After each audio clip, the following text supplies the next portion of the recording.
convención en simple.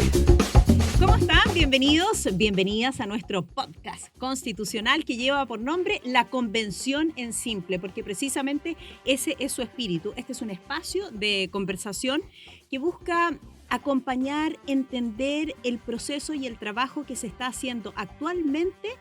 ¿Dónde? En la Convención Constituyente. Bajarlo a la mesa, ponerlo acá, y para eso tenemos la mejor compañía. Saludamos, por supuesto, a Alejandro Fernández, quien es abogado y además director de la Fundación Pacto Social.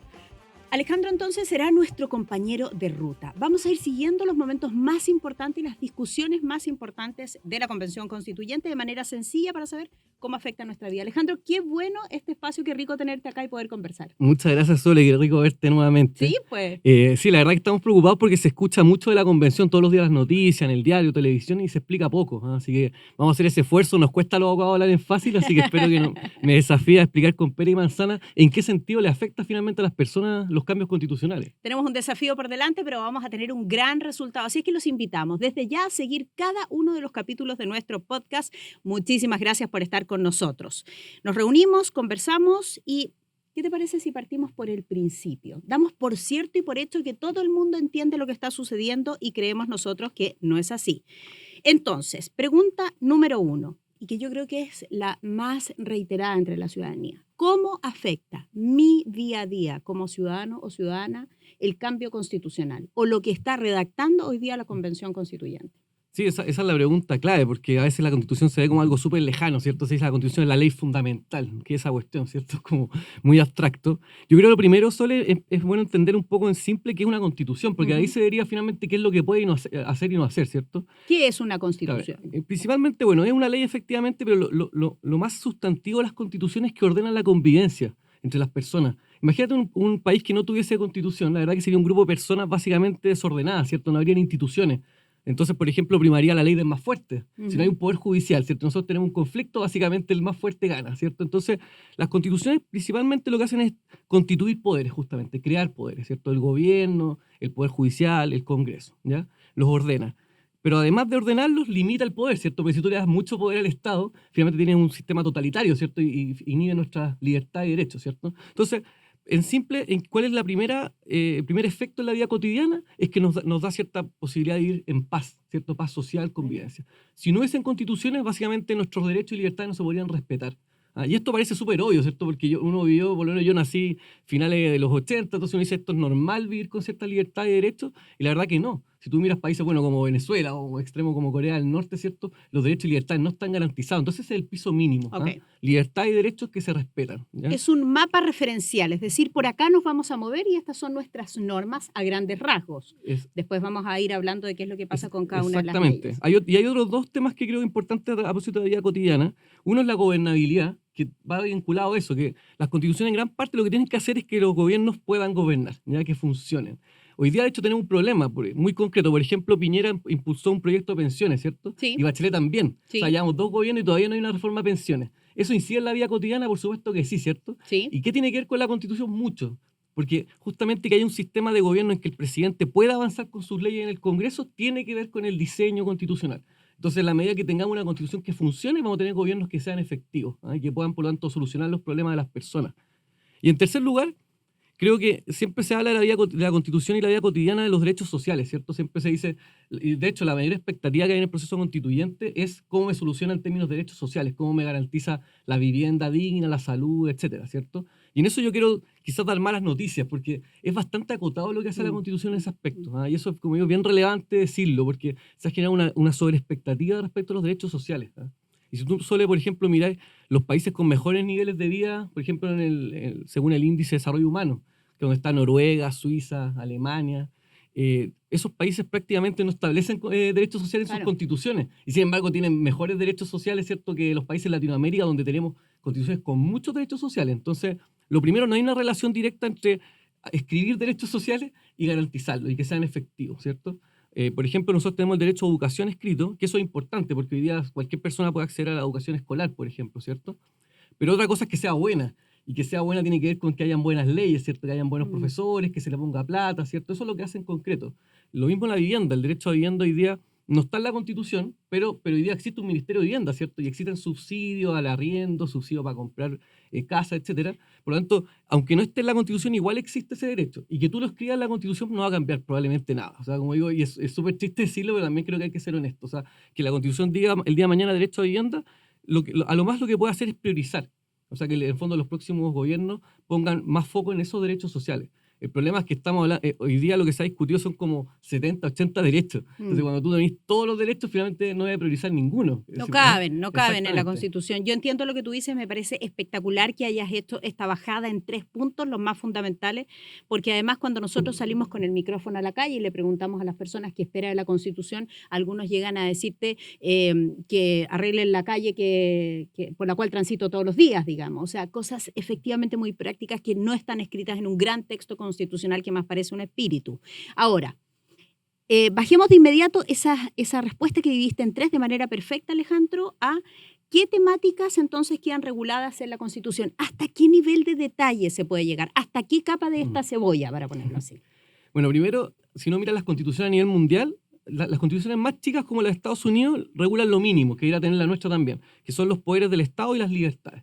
Ya, o sea, tiene que regular lo que decíamos, que hay un poder judicial, un congreso, un gobierno y las principales libertades y derechos de las personas, que también es una protección frente al poder del Estado, ¿cierto? Por ejemplo, la libertad de enseñanza, libertad de expresión, libertad de culto, derecho a propiedad, todo eso son libertades mínimas que tienen que estar. Ese es el contenido, como que yo diría que si no está en la Constitución, no hay Constitución, ¿ya? Perfecto. Como que derechamente no cumplieron con su cometido como convencionales constituyentes, ¿ya? Sobre eso, claro, tú puedes, por ejemplo, establecer derechos, ¿cierto? Puedes establecer, por ejemplo, el derecho a la educación. Hasta ahí está bien. Lo que no debería hacer la Constitución es empezar a hacer políticas públicas, a pretender meter los detalles. Y que hay mucha tentación en eso. De hecho, ya se han aprobado 56 artículos en el borrador final y solamente llevamos unas pocas materias. O sea, esta es una Constitución que si sigue a este nivel de generación de normas puede llegar a 300 normas. O sea, va a ser un problema de gobierno. Y eso es un problema, porque tú las constituciones tienes que dejar los mínimos establecidos para que cualquier gobierno después, obviamente democrático, pueda impulsar sus distintas agendas de gobierno. Si tú, en cambio, detallas todo en la Constitución, lo que hace finalmente es rigidizarse. Entonces, el día de mañana gana un sector político distinto, no va a poder hacer una política pública, por ejemplo, en educación distinta, porque lo van a dejar amarrado. Deja ponerte un ejemplo. Puede ser un traje, tiene que escribirse la Constitución como un traje a la medida de todo tipo de gobierno, cualquier gobierno, cualquier tendencia política, eso quiero decir. Exactamente, ¿Sí? exactamente, eso es. O sea, Eso es. Tú tienes que dejar una Constitución que efectivamente permita que cualquier, como digo, gobierno obviamente que respete los derechos humanos. Por supuesto, que no sea una dictadura. Exactamente, pueda desplegar libremente su programa. Y eso, hoy día por lo menos, como digo, dado la cantidad de artículos que están haciendo y el detalle que están dejando escrito, se ve bastante en riesgo, o sea, se pone en riesgo y puede pasar, como digo, que quede una Constitución gigante y muy rígida. Eso es algo de lo que vamos a ir conversando más adelante y más en detalle. Pero antes, la convención lleva 8 meses de funcionamiento. Se está incluso hablando ahora ya directamente de la posibilidad de extender 3 meses más su trabajo, algo que todavía está en discusión. ¿Cuáles han sido las tareas desarrolladas en este tiempo? ¿Nos puedes explicar brevemente cómo funciona el trabajo constitucional? Sí, mira, el año pasado, el 4 de julio, comenzó a funcionar la convención. ¿Se acuerdan de este acto? Sí. Inaugural, donde además se eligió a la presidenta y el vicepresidente de la convención, ¿cierto? ¿Es verdad que no había nada escrito respecto de cómo debían funcionar? O sea, llegó un grupo humano a reunirse y decir, ahora nos tenemos que organizar. Básicamente sí. La Constitución puso unas reglas mínimas, acuérdate, por ejemplo, lo de los 2/3, ¿cierto? Sí, que tienen que aprobarse con 103 votos las normas. E incluso puso que sabía que en la primera sesión se tenía que elegir al presidente y vicepresidente. Sí. Eso fue lo único que estaba escrito. Efectivamente, el resto no habían reglas. Entonces, los primeros meses, desde el 4 de julio hasta el 18 de octubre, se dedicaron a fijar esas reglas, esas normas de funcionamiento. Lo que tenían que hacer estrictamente era un solo reglamento para fijar básicamente cómo iban a trabajar. ¿Hicieron eso? Lo hicieron, para discutir y aprobar las normas. Pero además se entusiasmaron y hicieron más cosas que hoy día quizás se arrepienten porque les quitó tiempo. Hicieron un reglamento de ética, un reglamento de participación popular y un reglamento de participación y consulta indígena, que creo que son temas relevantes, pero claro, uno viene hoy día y dice, chuta, están contra el tiempo, quizás deberían haber puesto foco solamente en el reglamento general. Entonces, como decía, esos primeros meses fueron fijar las reglas. Y por eso que igual era injusto cuando decían como no han escrito ninguna norma de la Constitución, porque bueno, si estaban haciendo el reglamento primero, para ser justo. Pero se tomaron su tiempo. Se tomaron su tiempo, sí. Y ahí una de las cosas que hicieron fue crear comisiones, 7 comisiones, temáticas, porque obviamente tienes 155 convencionales, bueno, hoy día 154, tenías que dividirlos para poder hacer eficiente la pega, ¿cierto? Entonces, en cada comisión se fueron agrupando distintos convencionales para discutir en materias específicas, ¿ya? ¿Todos participan en una comisión, salvo la mesa directiva, o la mesa directiva también? También participan, sí. Okay. Cada uno de los integrantes de la mesa directiva. Exactamente, todos participan en las distintas comisiones. ¿Eligieron en qué comisión participar? Sí, o sea, tenían que conseguir patrocinios. Obviamente no siempre lograron estar la que querían, pero sí. Y la idea es que con estos patrocinios quedaban las comisiones relativamente balanceadas, al menos que hubiesen cierta representación de distintas sensibilidades políticas dentro de cada comisión. Perfecto. Cada comisión discute, cada comisión se toma un tiempo, cada comisión presenta estos artículos en simple, Alejandro. Exactamente. Entonces empezaron el 18 de octubre a discutir en estos grupos, ¿no? Se separaron, no se juntaron más el pleno, ¿cierto? Los 155 en una misma sala, sino que ahora nos vamos a trabajar en grupitos de a 20, 25 personas cada comisión, y recién ahora en febrero ya empezaron a presentar aquellas normas que aprobaron en esas comisiones, las empezaron a presentar al pleno, ¿ya? Eso es con lo que se escucha hoy día, y por eso que se levantó el tema, porque ya no es solamente un trabajo interno, sino que ahora ya se discuten en el pleno. ¿Y qué significa eso? Que si se aprueban, en general y en particular, pasan a ser parte del borrador definitivo. O sea, ya hay muchos contenidos que están en el borrador. ¿Ya? Hay cosas que ya no son modificables, ¿ya? De hecho, como decía, hay 56 normas que ya se aprobaron y que ya están en el texto final. Pero espera, duda, ¿por qué si están en un borrador no se pueden borrar? Porque es borrador por dos cosas, yo diría. Uno, porque hay una comisión de armonización después que tiene que ordenarlo, porque obviamente va a quedar un lote de normas que entonces tiene que sistematizar. Y hay que darle una estructura. Exactamente, darle una estructura, en ese sentido es borrador, y porque además uno diría que es borrador en el sentido de que solamente va a ser una nueva constitución en la medida que se apruebe en el plebiscito salida. Entiendo. Pero eso ya está dicho e iría escrito en la constitución, ordenado, pero iría escrito. Okay. Cada comisión entonces presenta estas normas, el pleno discute y hay algunas que han pasado ya aprobadas al borrador. Exactamente. ¿Eso es lo que entendemos? Tal cual. ¿Sí? ¿Estoy entendiendo bien? Sí. Perfectamente. Yo voy haciendo un resumen. Y de las comisiones que han pasado, las dos más relevantes, que es el sistema de justicia, que se habló sobre el tema del pluralismo jurídico, otras cosas que vamos a ver más adelante, ¿cierto? Y también pasó también el tema de las formas de Estado, cómo se organiza, ¿cierto?, el país a nivel de las regiones, comunas, etcétera. Además, estuvo el sistema de conocimiento y hay otras comisiones más. Y ahora esta semana, de hecho, van a votarse otros temas bien importantes, por ejemplo, derechos fundamentales. O sea, entramos en normas como bien específicas. O sea, que de aquí probablemente un par de semanas vamos a tener bastante detalle de lo que va a tener la Constitución definitiva. Les recuerdo a ustedes que vamos a tener nuestros capítulos especiales en los podcasts, donde vamos a ir analizando cada uno de estos artículos que ya están pasando en las respectivas comisiones. Por ahora, en este inicio, queremos dar una mirada general al trabajo de la Convención Constituyente. En el caso del constituyente Rojas Vade, sin duda marcó la primera etapa de la convención, ¿no? ¿Podemos recordar lo que pasó y finalmente cómo se resuelve? ¿Es verdad que no pueden renunciar los convencionales, salvo que no puedan ejercer su cargo por una grave enfermedad? Exactamente. Bueno, de hecho, por eso decía que hoy día son 154, ¿cierto? Y no 155, que era el número original. Claro, en el caso de él dejó de asistir simplemente a la convención, ¿cierto? Sin haber renunciado técnicamente. ¿Eh? Y como dices tú, no podía renunciar salvo enfermedad grave, ¿ya? Y eso está establecido en la Constitución actual. Por eso es relevante el caso de Rojas Vade, porque muestra que todavía la Constitución actual sigue vigente, ¿ya? Si bien se está escribiendo una nueva Constitución, la Constitución actual, las reglas están fijadas en esa Constitución. ¿Ah? Porque quien resolvió ese caso finalmente es el Congreso. Exactamente. ¿Qué es lo que pasó? Que obviamente la causal de enfermedad grave no se daba, ¿cierto? Porque justamente lo que asumimos es que no tenía esa enfermedad grave y por lo tanto no había posibilidad que él renunciara, y lo que querían los convencionales internamente es que pudieran reemplazarlo, ¿cierto? Para no perder ese voto. Entonces lo que hizo el Congreso fue aprobar la posibilidad de renuncia, pero sin dejar la posibilidad de reemplazo, ¿ya? Entonces, y hoy día, por lo tanto, va a seguir funcionando con los 154 convencionales constituyentes solamente. Y ahora comunicacionalmente causó un ruido enorme. Causó un ruido enorme y yo creo que un gran desprestigio hacia la convención, totalmente. Sí, sobre todo en su primera etapa. Pasado ese tema, ya son 154 y entonces van a trabajar así. Otro tema importante que necesitan saber aquellos que nos están escuchando y viendo a esta hora es qué va a pasar en septiembre, donde hay un plebiscito obligatorio de salida. Yo recuerdo que en el acuerdo que se firmó el 15 de noviembre dijeron, ok, vamos a iniciar este proceso, pero es súper importante que todos estén obligados a votar, porque esta no es una cuestión menor, esta es la Constitución de la República. Exactamente. Mira, siguiendo con el cronograma... Veamos la fecha. Exacto, partió el 4 de julio entonces del año pasado. Originalmente tiene 9 meses para trabajar, pero ampliable por 3 meses más. Y siempre se decidió, desde el principio decidieron que iban a hacer los 12 meses completos, ¿ya? Por lo tanto, todo el cronograma está hecho así. De hecho, van a escuchar estas semanas que van a mandar el oficio pidiéndose Sí. esa ampliación, pero la verdad que ya está dada, porque es un derecho de la convención. Ahora lo están haciendo formalmente. Exactamente. Entonces, el 4 de julio de este año tiene que estar listo el texto, ¿cierto? Y tienen que entregárselo al presidente.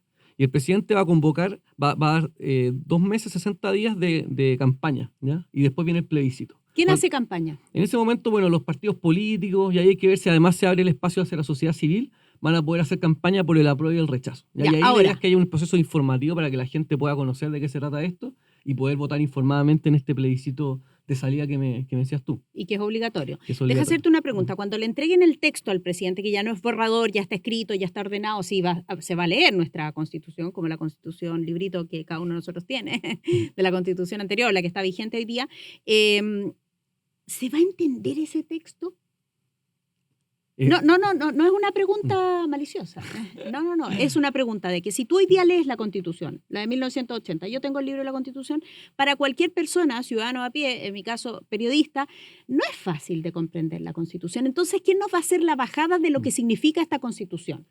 Sí, no, es una súper pregunta. La verdad que, además, si uno lee los textos, en general se ven como puras buenas intenciones. Sí, Además, tú sí. lees los principios y dice principio de solidaridad, colaboración, mucho derecho gratuito, o sea, como que tú ves puras cosas como Garantizada la salud, la vivienda, exactamente. la libertad. Y autonomía de no sé qué, o sea, como que las normas tú las lees así como en abstracto y no se ven demasiadas complejidades. Efectivamente, es complejo entenderlo y ahí hay un proceso pedagógico que hacer. Yo creo que este tipo de iniciativas como que estamos haciendo Contribuyen. humildemente creo que Sí. contribuyen a eso. ¿Ah? Y ahí, bueno, el gobierno hay que ver qué rol toma. Ya. No es fácil porque el gobierno tiene que asumir también un rol como de Estado, porque Sí, lo que claro. no puede hacer es tomar una agenda política, ¿cierto? Y mostrar solamente como las cosas buenas de lo que se apruebe, sino que tiene que tomar una actitud un poquito más, como digo, de Estado y mostrar en general los efectos que tienen las normas que se hayan aprobado. Ya, entonces, en términos de calendario, se le entrega al presidente, luego quedan 2 meses para hacer campaña y para que todos nosotros podamos conocer los detalles de ese texto y luego vamos a votar. ¿Qué pasa si no voy a votar y tiene carácter obligatorio la votación? Sí, eso es bien importante, porque como tú dices, Soledad, desde que se cambió, ¿cierto? Hace unos años la inscripción automática a voto voluntario, ¿cierto? Está la primera votación con voto obligatorio. Además, el padrón electoral va a aumentar al doble, Al ¿cierto? doble. Va a ser mucha gente. Hoy día lo que se establece es que obviamente siempre hay posibilidad de excusarse. ¿Ah? Excusarse, por ejemplo, por una enfermedad o porque estás a 200 kilómetros del lugar donde está registrado tu domicilio electoral. En el caso contrario, que tú no tengas una justificación, otro impedimento grave, vas a ser sancionado con una multa que puede ser entre 0,5 UTM a 3 UTM, que son como entre 25.000 pesos a 150.000 pesos. Así que la verdad que no es menor la multa. Yo creo que además, no solamente por el temor a la multa, sino también por la importancia del proceso histórico que estamos viviendo, es importante que las personas participen. Y para eso, primero, informémonos y segundo, bueno, acudamos a votar, porque se está jugando nada menos que una nueva constitución. Plenamente de acuerdo contigo y es por eso que nosotros hacemos también este tipo de espacios. ¿Qué pasa si el texto se aprueba? ¿Cuándo comienza a regir la nueva Constitución? Si se aprueba, después viene otro proceso legal que tiene que ver con la promulgación, ¿ya? O sea, igual que las normas, has visto que siempre hay un acto como ¿Sí? el comunicacional donde aparece el presidente firmando, ¿cierto? Bueno, esa es la promulgación. Se promulga, que firma un decreto el presidente, y después se publica en el diario oficial. Ya esta es como la formalidad. Una vez que se publique en el diario oficial ya está en vigencia. Eso sería, pues, pensemos, si es cierto, en septiembre el plebiscito, probablemente en octubre, ¿no? Finales de octubre podría estar en vigencia la Constitución. Ahora, otra cosa son las normas en específico. Tú vas a tener que fijar un montón de normas transitorias que se llaman, porque imagínate tú cambias una cosa radicalmente de un día para otro. Por ejemplo, se elimina el Senado. Tú no puedes decir que a partir del día que entra en vigencia en octubre se desaparece el Senado. Entonces tú tienes que fijar ciertas normas transitorias. Okay. Por ejemplo, un plazo para llamar a nuevas elecciones, para elegir esta nueva Cámara que se quiere inventar. O sea, en general va a tener que haber muchas normas transitorias. Es probable que una constitución, sobre todo la que estamos viendo que está saliendo con una lógica bien refundacional de muchos cambios profundos, se puede demorar años en hacerse efectiva. Sí, es muy lento porque además piensa, Soledad, que está lleno de leyes que pueden quedar inconstitucionales. Entonces va a tener que empezar a cambiar las leyes, ¿no? La ley de educación, las leyes tributarias, ley del Código del Trabajo. Va a tener que cuadrar la Constitución con las leyes, ¿no? Exactamente. Para que sean viables efectivamente los cambios. Ya, nos queda un minuto. ¿Qué pasa si es que se rechaza esta Constitución? ¿Hay una opción para corregir este texto en cuestión? Sabemos que queda en vigencia la Constitución antigua, exactamente. la que está vigente hoy. Si se rechaza, sigue la Constitución actual en vigencia, que hasta el día de hoy está vigente, ¿cierto? Sí. Y ahí en ese caso lo que estableció el proceso simplemente es que sigue vigente, no hay ninguna otra regla. Ahora, lo que se ha discutido hoy día a nivel político, social, es que dado el resultado del plebiscito de inicio, ¿cierto? Del 80% casi que aprobó que haya una nueva constitución, probablemente lo que pase es que el Congreso le dé una salida política y por lo tanto el Congreso haga el labor constituyente. Y que es súper razonable, ¿eh? De hecho, tradicionalmente el Congreso tiene las atribuciones para hacer la Constitución. Por lo tanto, uno diría, no hay tampoco una crisis, o sea, como para alarmarse. O sea, si llega a rechazarse, existen otros conductos. Y obviamente ahí requiere voluntad política tanto del gobierno como del Congreso, pero se pueden buscar salidas para hacer igual las modificaciones y sacar una nueva Constitución. Hay algunos quienes plantean que esto debiese incluso presentarse antes de la votación del apruebo y el rechazo, porque de esa manera tú le dices a los electores, mire, si no le gusta la Constitución, existe también esta vía. Si tú le estás diciendo, nos quedamos sin Constitución, es un poco como caótico, que es lo que tú estás explicando muy bien. Se puede hacer efectivamente un acuerdo político para llegar a un mejor texto si es que se llega a rechazar. Qué interesante conversación. Dimos en los puntos centrales. Alejandro, ¿te parece bien? ¿Algo que quieras acotar a este gran marco referencial? No, súper bueno. Yo espero que hayan quedado claras las cosas y iremos profundizando en todo caso todos estos temas en los próximos podcasts, porque la verdad que es mucha materia, mucha información, así que esperamos ser lo más didáctico posible. Así que nada, te agradezco, Sole, por esta invitación. Envíenos sus comentarios también internamente de lo que quieren saber, de si les parece, ¿no? Por dónde estamos guiando la conversación. Alejandro, muchas gracias. Junto a Alejandro estaremos guiándolos en esta ruta de la Convención Constituyente. En nuestro programa, la Convención en Simple, que es apoyado nuestro podcast por la Cámara Chilena de la Construcción. La invitación es a reunirnos entonces en el próximo episodio en el que vamos a seguir hablando de este proceso constitucional y de las normas que ya se están aprobando. Un gusto. Muchísimas gracias. Chao. Chao, Alejandro. Convención en Simple.